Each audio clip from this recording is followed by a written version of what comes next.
Bienvenue à tous, nous sommes le jeudi 22 juin 2017. L'actualité à chaud en 4 questions, c'est avec vous François Asselineau et on démarre cet entretien avec bien évidemment les résultats du second tour des élections législatives. Faites-nous part de votre analyse.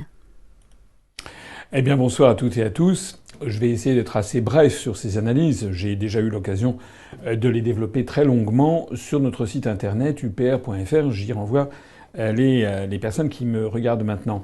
Je voudrais quand même souligner, parce que c'est vraiment ça qui va rester dans l'histoire, quelques records qui ont été battus à l'occasion de ces élections, et notamment du deuxième tour. D'abord, c'est un record d'abstention, puisqu'il y a eu 56,3% des inscrits qui ne sont pas allés voter. C'est un nouveau record. Au premier tour, c'est un record qui avait déjà été battu avec plus de 51% d'abstention. Là, on a 56,3% des inscrits qui ne sont pas allés voter au deuxième tour. Un deuxième record qui a été peu souligné dans la presse, c'est le record en termes de vote blanc et de vote nul. Les votes blancs, vous savez que les votes blancs et les votes nuls ne sont pas comptabilisés dans les suffrages exprimés, mais sont comptabilisés quand même parmi les gens étant allés voter, donc ça fait baisser l'abstention. Les votes blancs ont atteint près de 7%, 6,9 et quelques, 93 je crois, près de 7% des votants. Les votes nuls ont atteint 2,93, c'est près de 3% des votants. C'est-à-dire qu'il y a 10% des votants qui en fait ont voté blanc ou nul. C'est un record pour des élections législatives. Alors si on rapporte ça non pas en termes de votants, mais en termes d'inscrits, ça fait quelque chose comme plus de 4 et quelques pourcents qui ont voté blanc, d'inscrits qui sont allés voter blanc et nul. Et si on ajoute ceci aux 57 et quelques pourcents d'abstention du deuxième tour, on découvre qu'il y a près de 62%. Près de 62% des électeurs inscrits qui soit se sont abstenus, soit sont allés voter blanc ou nul, c'est-à-dire près de 62% des inscrits qui ont refusé d'aller s'exprimer. Alors ça, c'est plus qu'un record, c'est un signal d'alarme gigantesque qui doit retentir et qui a retenti, n'en doutez pas, dans les allées du pouvoir.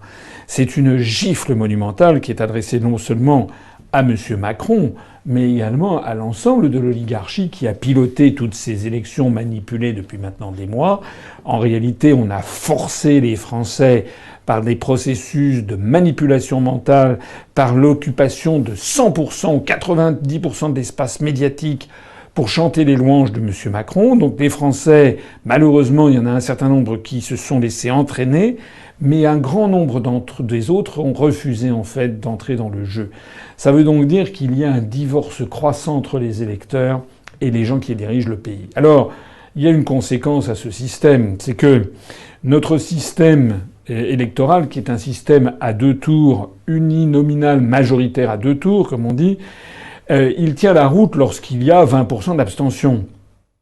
Mais lorsqu'il y a 60% d'abstention blanc ou 62% d'abstention blanc et nul, là le système ne tient plus du tout la route.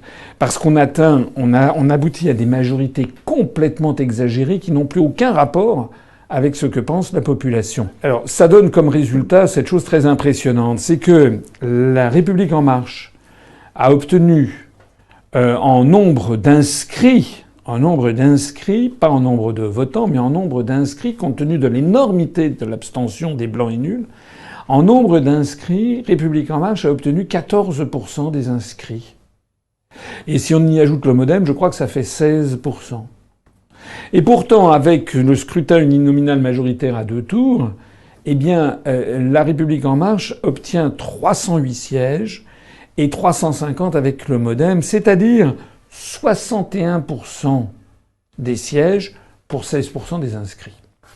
Donc ça ne va pas du tout. Parce que si on avait une démocratie qui représentait l'opinion générale, l'écrasante majorité, et à la pure proportionnelle, la majorité des députés devrait représenter les 60% de Français qui ont refusé d'aller voter, justement, ou qui sont allés voter blanc ou nul.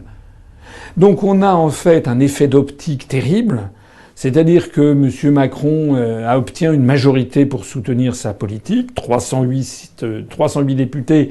Il en faut 289 pour avoir la majorité absolue. Donc M. Macron n'a plus besoin du MoDem, d'ailleurs, pour pouvoir gouverner. Mais cette majorité pléthorique ne correspond à rien. Elle ne correspond qu'à 14% des Français inscrits.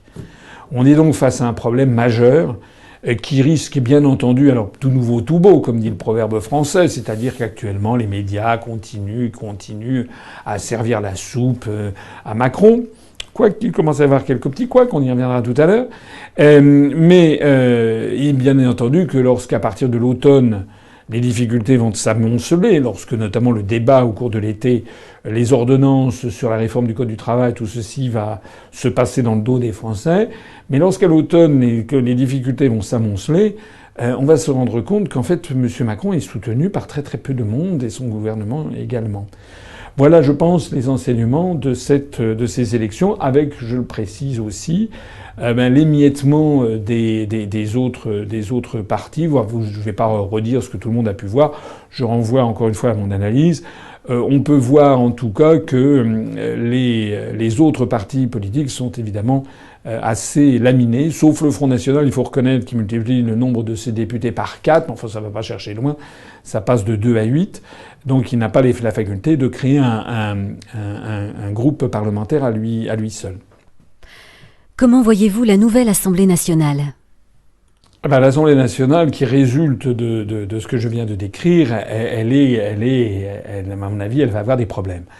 Il y a donc 308 députés pour La République En Marche. C'est la majorité absolue, je l'ai dit tout à l'heure, il en faut 289. Le premier problème déjà qui se pose, c'est que vous avez peut-être vu ce qui commence à circuler sur Internet en provenance justement de l'Assemblée nationale et de certains bruits de couloir, c'est qu'un certain nombre de spécialistes estiment qu'il est possible qu'il y ait jusqu'à peut-être 40 ou 50 députés de La République En Marche dont les comptes soient invalidés par la Commission nationale des comptes de campagne et des financements des partis politiques. Parce que c'est vrai, et Dieu sait si nous le savons, il faut être extrêmement scrupuleux sur la gestion des finances de ces candidatures. Nous, à l'UPR, nous avons adopté une procédure centralisée, ce qui a permis de présenter les candidats partout, parce qu'en fait, ils ont été très très largement, libérés de ces tâches comptables et administratives qui sont d'une extrême importance. Il semble qu'à La République En Marche, ça a été un petit peu le joyeux foutoir, pour dire les choses. Donc, je ne sais pas si c'est vrai, mais en tout cas, certaines rumeurs venant de l'Assemblée ont dit qu'il pourrait y avoir 40 ou 50 députés de La République En Marche dont les comptes seraient invalidés. Alors, si les comptes sont invalidés par la CNCCFP, la Commission nationale ensuite transmet ça, je crois, au Conseil constitutionnel, qui juge ensuite en tant que juge. Est-ce que cette invalidation des comptes entraîne l'invalidation de l'élection ou pas? Alors là, la jurisprudence, c'est que si la personne était de bonne foi, parfois l'élection n'est pas invalidée, mais souvent elle est invalidée. Donc, les rumeurs venant de l'Assemblée nationale, c'est qu'il pourrait y avoir peut-être jusqu'à 40 ou 50 députés de La République En Marche dont l'élection serait invalidée à l'automne. Si c'était ça, ça serait quand même assez grandiose. Ça voudrait dire au passage que La République En Marche, perd sa majorité. Il y aurait 40 à 50 élections législatives partielles. Bien entendu, l'UPR, évidemment, se présenterait dans ces 40 ou 50, mais il y en aura peut-être que 20 ou 30, on ne sait pas, dans ces 30 élections. Bref, ça, c'est un truc en suspens, mais sur lequel il faut garder un œil. À part ça, je l'ai dit, La République En Marche actuellement, plus le MoDem, a droit à 350 députés. Comme je l'ai déjà souligné, et comme la presse l'a souligné, en fait, Macron n'a plus besoin du MoDem. Ça n'est peut-être pas pour rien dans l'éviction de M. Bayrou, de Mme de Sarnez, de Mme Goulard, on verra ça tout à l'heure. En attendant, c'est vrai que le MoDem, il sert plus à grand-chose. Il a 42 députés, c'est très bien pour lui, il a plein d'argent, mais c'est d'ailleurs tout à fait disproportionné par rapport à ce qu'il représente dans l'opinion. Mais il n'a plus le moyen de pression qu'il devait pouvoir espérer avoir si La République En Marche n'avait pas eu la majorité à soi seul. Alors sinon, il faut reconnaître que les Républicains ont 136 députés.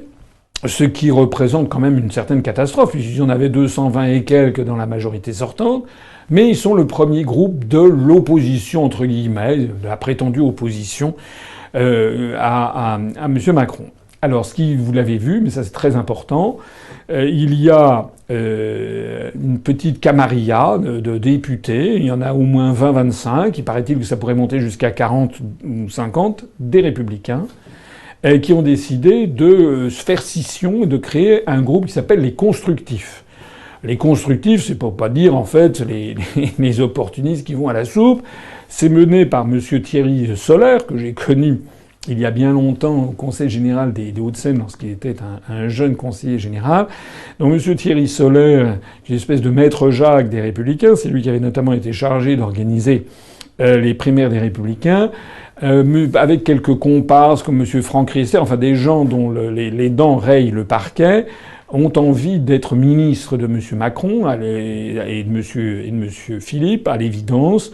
Donc ont décidé de créer un groupe qui s'appelle les Constructifs, qui sont surtout destructeurs des Républicains, pour en fait soutenir, et ils vont peut-être voter la confiance du gouvernement. Si tel est le cas, ça veut dire que les Républicains sont en train d'exploser sous nos yeux, avec une tendance menée par Laurent Wauquiez, Christian Jacob, qui veut avoir une opposition féroce, une opposition formelle plutôt, contre le gouvernement. Sur le thème, oui, c'est scandaleux, etc., sachant qu'ils feraient de toute façon la même politique s'ils étaient au pouvoir, puisqu'ils appliqueraient aussi les directives européennes. Et puis une autre partie de gens qui sont prêts à aller à la soupe. Ce sont ce qu'on appelle les constructifs. Voilà. J'ai dit tout à l'heure, le Front National a 8 députés. Bon, très bien. Avec ça ne lui suffit pas. Je rappelle qu'il faut quand même avoir 15 députés pour avoir un groupe parlementaire. C'est très important d'avoir un groupe parlementaire parce que c'est ça qui donne des temps de parole à l'Assemblée nationale. Si vous êtes des députés non inscrits, c'est-à-dire que non inscrits dans un groupe parlementaire, fût-ce 7, 8, 10, 12, eh bien, le temps de parole est extrêmement faible, en fait. Donc, Madame Le Pen et les 7 autres députés du Front National vont essayer probablement de former un groupe. Mais comment est-ce qu'elle va pouvoir former un groupe alors qu'il lui en manque 7 pour former un groupe, puisqu'elle n'a que 8 députés? Ça reste un mystère. Elle va peut-être essayer d'aller les trouver chez les non-inscrits, je ne sais pas. Peut-être qu'elle va proposer à monsieur Dupont-Aignan de la rejoindre. Ça serait assez logique compte tenu de l'alliance qu'ils ont eue entre le premier et le deuxième tour de la présidentielle. Mais de toute façon, monsieur Dupont-Aignan étant le seul de membres de DLF à avoir obtenu un poste de député, ça ne permettra pas d'atteindre les 15. De l'autre côté de l'échiquier, ce qui est intéressant, c'est de voir que les gens s'étripent au Parti socialiste, où l'on est passé, je sais plus combien, de 290, je sais plus combien de députés dans l'Assemblée sortante à 40, une quarantaine de députés. Donc c'est une bérésina comme on en a rarement vu dans l'histoire. Mais ils trouvent quand même le moyen de se disputer comme des chiens avec un os à ronger pour savoir qui va avoir la présidence du groupe. Et puis, à l'extrême gauche, enfin à la gauche, le Parti communiste a eu 11 députés finalement. La France insoumise en a eu, je crois, 17. Donc la France insoumise peut créer un groupe. On ne savait pas ce qui allait se passer avec le Parti communiste. Est-ce qu'il allait pouvoir créer un groupe ou pas? Ben oui, finalement, ils ont annoncé qu'ils allaient pouvoir créer un groupe parce qu'ils ont trouvé 4 députés dans les divers, notamment, je crois, Outre-mer ou des régionalistes avec lesquels ils vont former un groupe parlementaire de 15. Donc, il y aura un groupe parlementaire Parti communiste français et divers et un groupe parlementaire France insoumise. Donc, le torchon brûle toujours entre les deux. Alors, je terminerai cette affaire en soulignant qu'il va y avoir un truc croquignolet, ça va être l'élection des présidents de groupe. Donc déjà, du côté des Républicains, c'est M. Christian Jacob, donc l'affaire est entendue. Du côté des constructifs, l'affaire semble entendue, ça va être M. Thierry Solère. Mais du côté de la France insoumise, l'affaire est sans doute entendue, ça sera très probablement M. Mélenchon. Et du côté du Parti communiste, ça sera très probablement M. André Chassaigne. Mais parmi les Républicains, parmi la République En Marche et le MoDem, c'est là où il va y avoir du rififi, puisque pour la République En Marche, ça serait, semble-t-il, l'inénarrable Richard Ferrand, qui a quitté le gouvernement puisqu'il était un orchestre à lui tout seul avec le nombre de casseroles qui tintinabulaient à ses basques. Donc le président de la République lui a montré la porte de sortie, mais avait trouvé sans doute habile de lui proposer d'être président du groupe. Est-ce que le groupe, la République en marche, va accepter aussi facilement que ça d'avoir quelqu'un qui risque par ailleurs d'être mis en examen incessamment sous peu? Ça risque à démontrer. Ça reste aussi à démontrer de voir comment l'opinion publique va prendre l'affaire.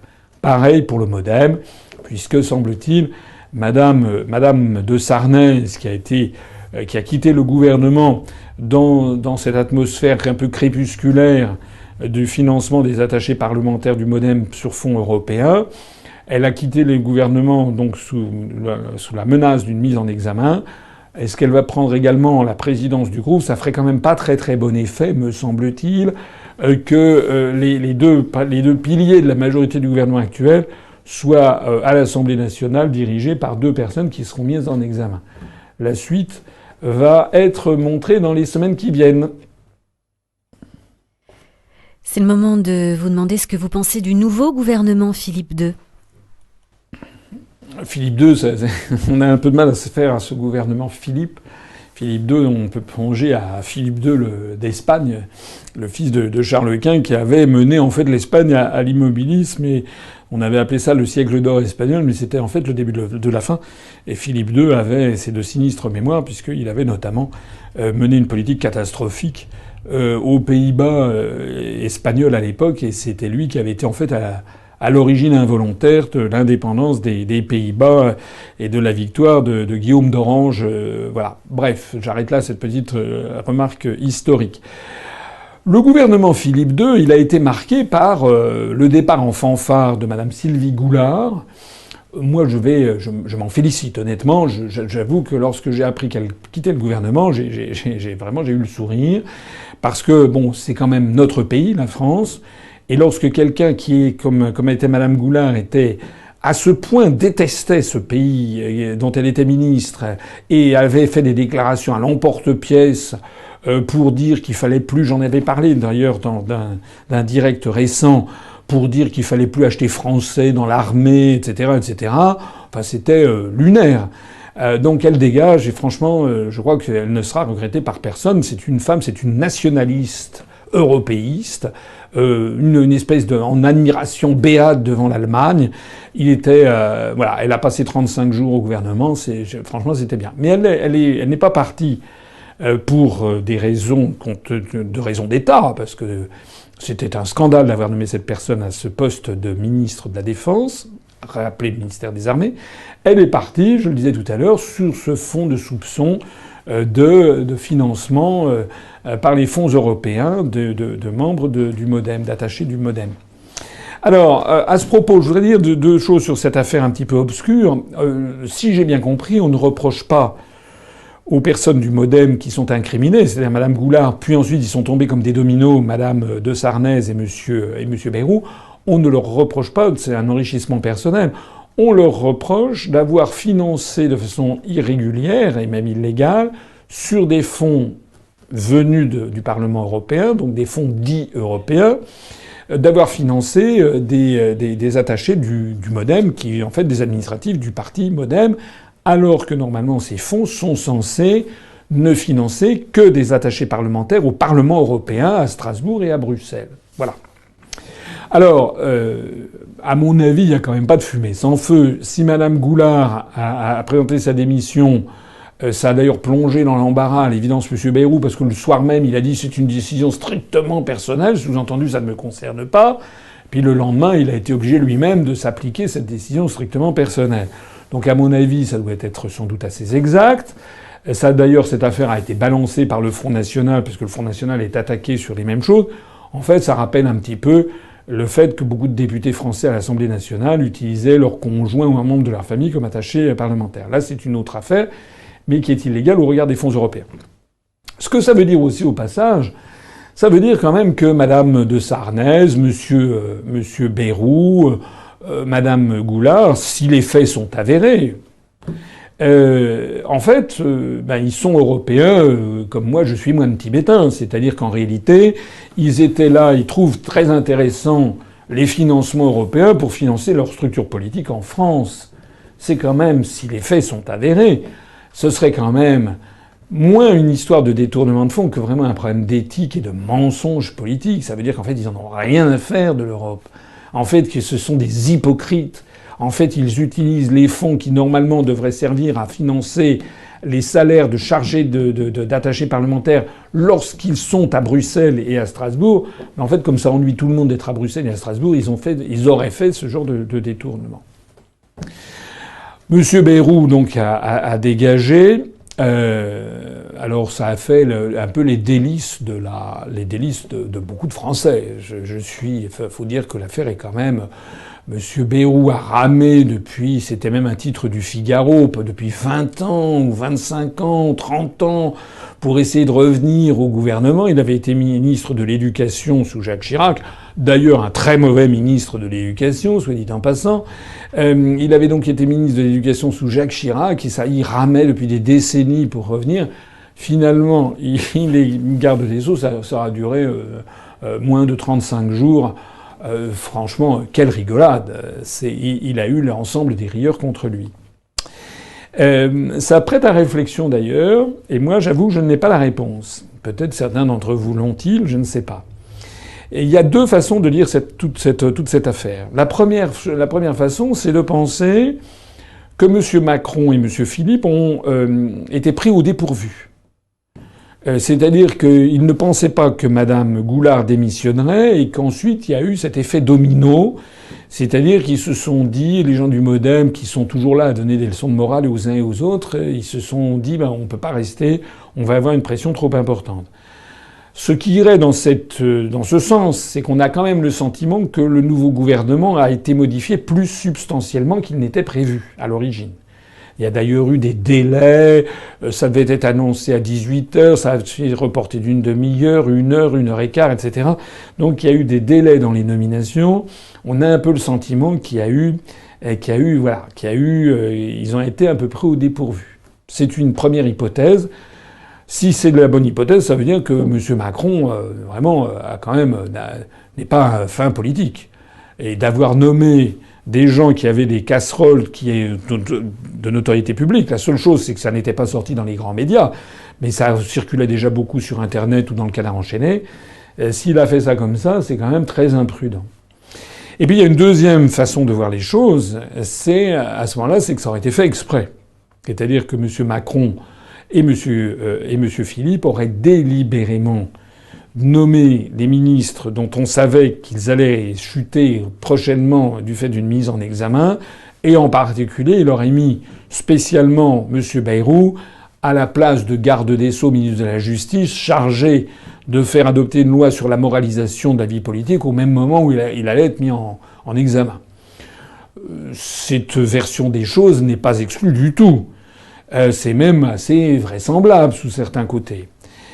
Si telle est la bonne version des choses, alors ça ne voudrait pas dire que M. Macron est un mauvais politique, ça voudrait dire que c'est un grand pervers. Parce que normalement, quand on est un être humain, on évite de mettre quelqu'un dans une position aussi embarrassante.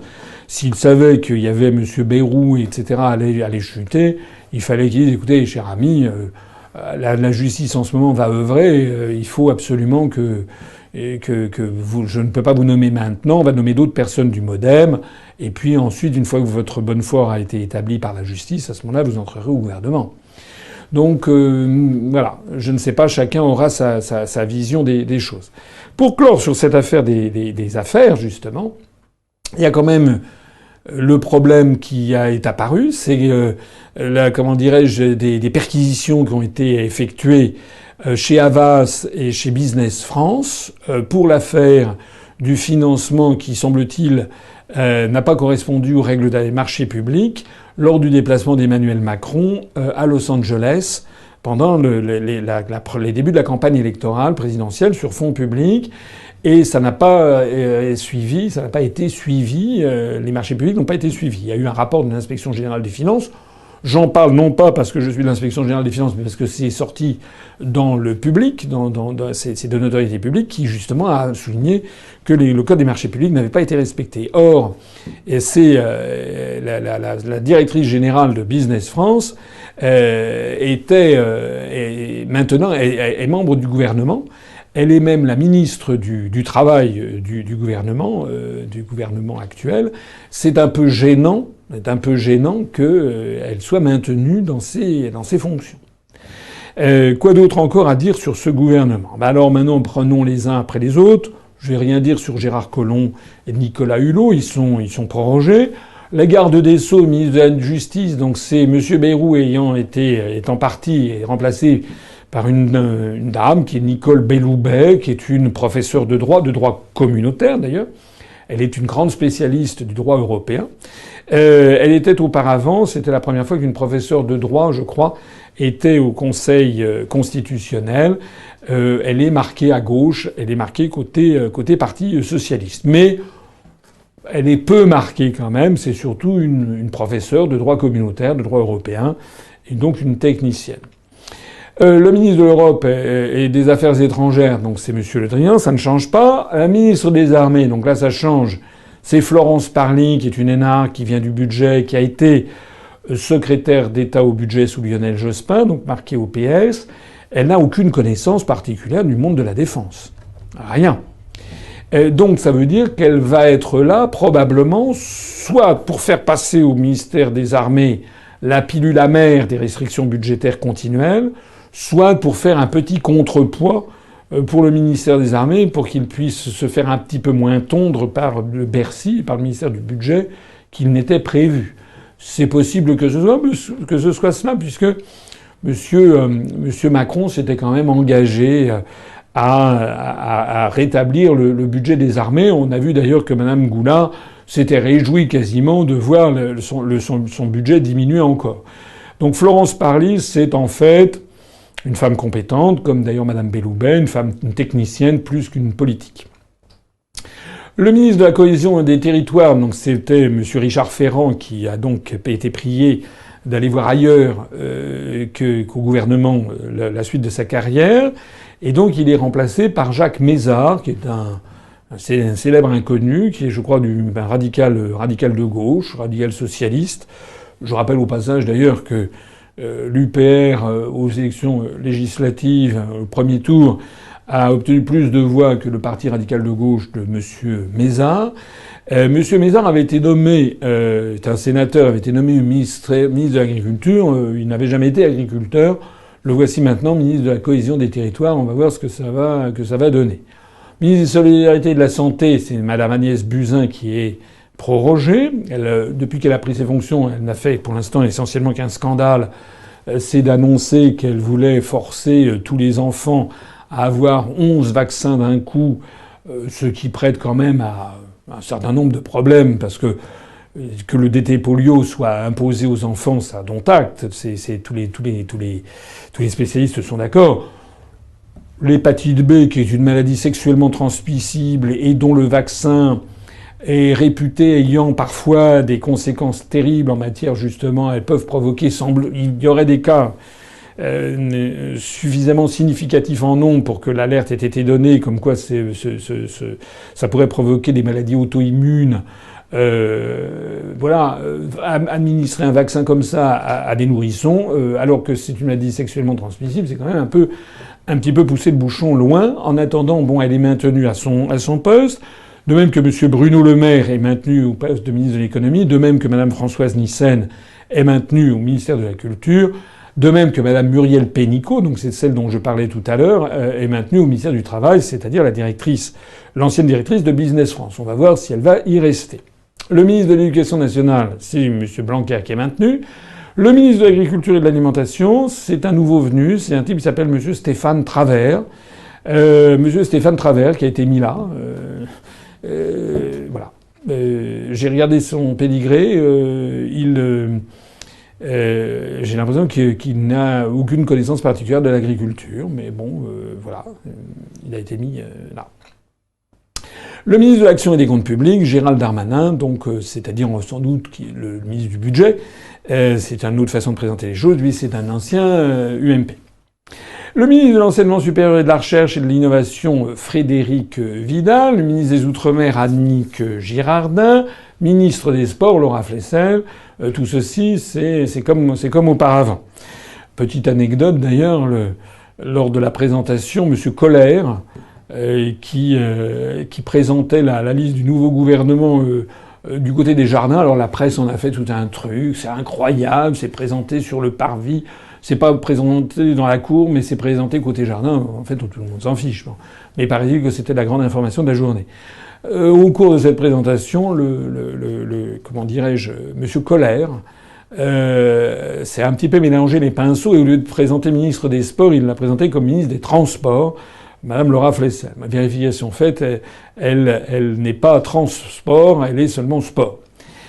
Alors, ensuite, c'est là où il y a des innovations, c'est que dans ce gouvernement dont l'accouchement a été quand même assez pénible, il y a, alors je n'ai pas vérifié, ça serait très fastidieux à le faire, mais c'est un ministère, un gouvernement, où il y a beaucoup de ministres et de secrétaires d'État sans portefeuille, comme on dit. Sans portefeuille, ça ne veut pas dire que M. Richard Ferrand le barbotait au passage.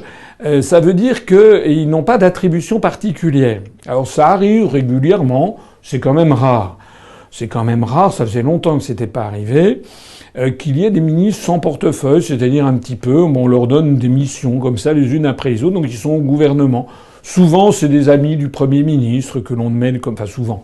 L'affaire est rare. Mais là, ce qui est particulièrement étonnant, c'est qu'il y en a beaucoup. On a un peu l'impression que ça a été fait à la va-vite, ce gouvernement. Comme si on fallait absolument nommer des gens avec un savant équilibre, les hommes et les femmes, faut absolument qu'il y ait le même nombre d'hommes que de femmes, etc. Et puis alors, il faut qu'il y ait des En Marche, qu'il y ait du Modem, qu'il y ait des Républicains, qu'il y ait de ci, qu'il y ait de ça. Ouh là là. Mais en définitive, on a l'impression que ça a prévalu sur l'attribution des postes. Alors, Premier ministre sans portefeuille auprès du ministre de l'Intérieur, c'est Madame Jacqueline Gouraud.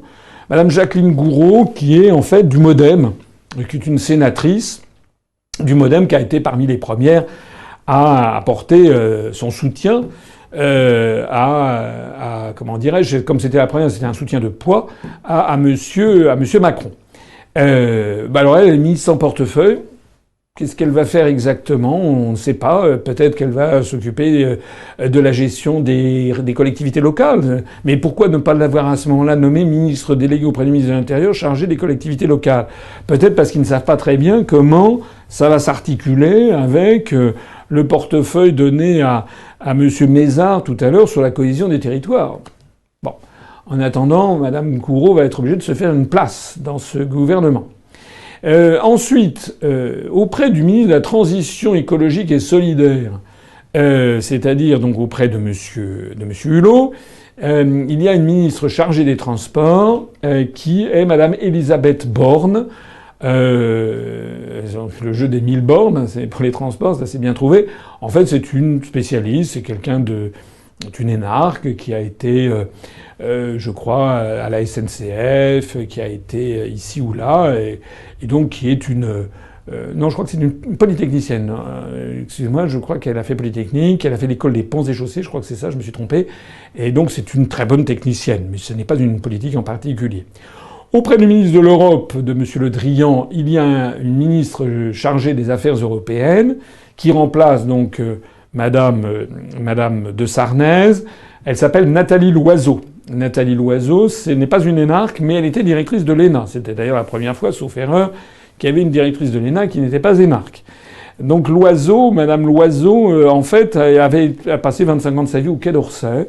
Elle avait été notamment la porte-parole à l'ambassade de France à Washington au moment où Dominique de Villepin, en 2003, avait fait le discours que l'on sait pour s'opposer à la guerre en Irak. Donc avec l'ambassadeur de France à l'époque, Jean-David Lévite, que je connaissais, ils avaient ramé un petit peu pour essayer de calmer le jeu et d'amadouer un petit peu les médias américains qui fustigeaient la France. Voilà, donc Madame Loiseau, elle est chargée des affaires européennes. Elle était donc directrice de l'ENA, qui est à Strasbourg, comme on le sait. Et puis arrivent les secrétaires d'État. Et alors c'est là où il y a beaucoup de nouveautés. Donc Christophe Castaner reste le secrétaire d'État chargé de porte-parole, des relations avec le Parlement et porte-parole du gouvernement. Madame Schiappa, elle est secrétaire d'égalité entre les femmes et les hommes. On a un petit peu le sentiment que ça va poser des problèmes. Cette dame, il y a déjà un certain nombre de problèmes qui ont été créés, on va voir la suite. Ensuite, il y a un secrétaire d'État auprès du ministre chargé des personnes en situation de handicap, enfin des personnes handicapées, c'est son titre. C'est Madame Sophie Cluzel, qui a une petite fille trisomique et qui, à cette occasion, depuis plusieurs années, est à la tête d'organisations, d'associations chargées du handicap. Donc ça, il faut plutôt se féliciter de cette nomination qui manquait cruellement, il faut le dire, dans le gouvernement précédent. J'avais d'ailleurs été parmi les premiers à m'indigner du fait qu'il n'y avait pas de portefeuille chargé des personnes en situation de handicap.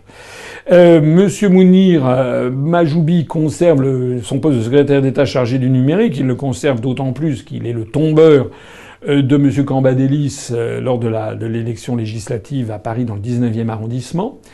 Et puis alors, auprès de monsieur Hulot, il y a 2 nouveaux secrétaires d'État sans portefeuille. Alors ça, je crois, de mémoire, je peux me tromper, mais de mémoire, je crois que j'avais jamais lu ça. Ils ont annoncé 2 personnes d'un coup. Enfin, monsieur Collère a annoncé 2 personnes d'un coup.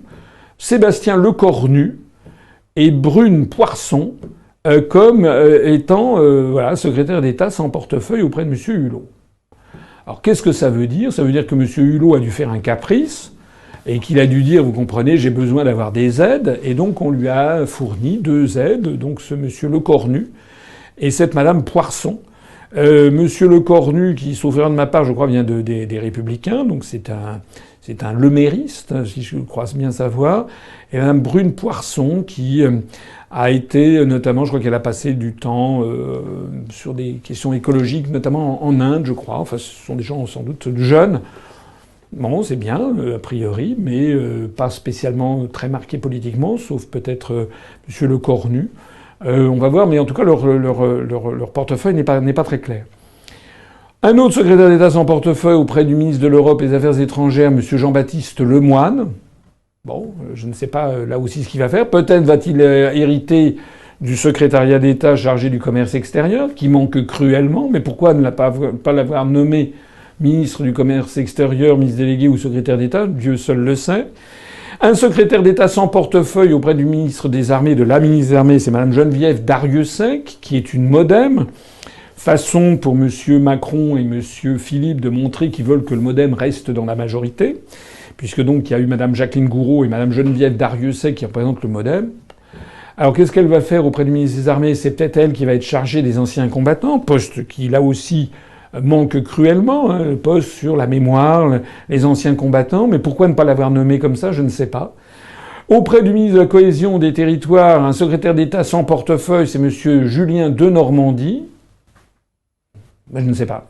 Il va peut-être se marcher sur les pieds avec Mme Jacqueline Gouraud. Je ne sais pas. M. Denormandie, et qui, je crois, était le directeur de cabinet de Macron au ministère des Finances. On ne sait pas très bien ce qu'il va faire. Et puis, au ministère de l'Économie et des Finances, un secrétaire d'État sans portefeuille, qui est M. Benjamin Griveaux. Alors, est-ce que c'est lui qui va hériter du commerce extérieur? Je n'en sais rien. En attendant, eh bien, il y a encore des dents qui manquent, que j'avais déjà soulignées. Il n'y a rien pour le commerce et l'artisanat, à moins que ce soit M. Benjamin Griveaux qui en hérite, je ne sais pas. Il n'y a rien pour le logement. Je ne sais pas qui est-ce qui va s'en occuper. Il n'y a rien d'explicite pour les anciens combattants, rien d'explicite pour le commerce extérieur. Donc tout ceci fait un effet un petit peu étrange avec ce ministère. Voilà, je terminerai sur cette analyse de ce ministère, de ce gouvernement, avec cette remarque assez étonnante qu'a fait M. Macron, qui a dit « ce gouvernement Philippe II est là pour durer longtemps ». Le problème, c'est qu'il avait dit la même chose pour le gouvernement Philippe I. Donc on va voir la suite des événements, on va voir ce qui va se passer, mais en tout cas, ce qui est certain, c'est qu'il y a quand même un parfum d'impréparation qui semble régner sur tout ça, avec tous ces secrétaires d'État et ministres sans portefeuille. Voilà, on a fait le tour avec vous de ce nouveau gouvernement. Pour finir, quelle analyse faites-vous du premier Conseil européen de Macron ? Alors, aujourd'hui même, nous sommes le 22 juin, a lieu un sommet européen qui va, je crois, durer 2 jours. Donc, on est un peu au milieu du chemin. Donc, c'est un petit peu rapide pour former un jugement. Néanmoins, j'observe ça évidemment, comme vous l'imaginez, avec beaucoup d'intérêt. Et surtout, ce qui est intéressant, c'est de voir la façon dont c'est perçu à Bruxelles et la façon dont les médias asservis en France présentent la chose.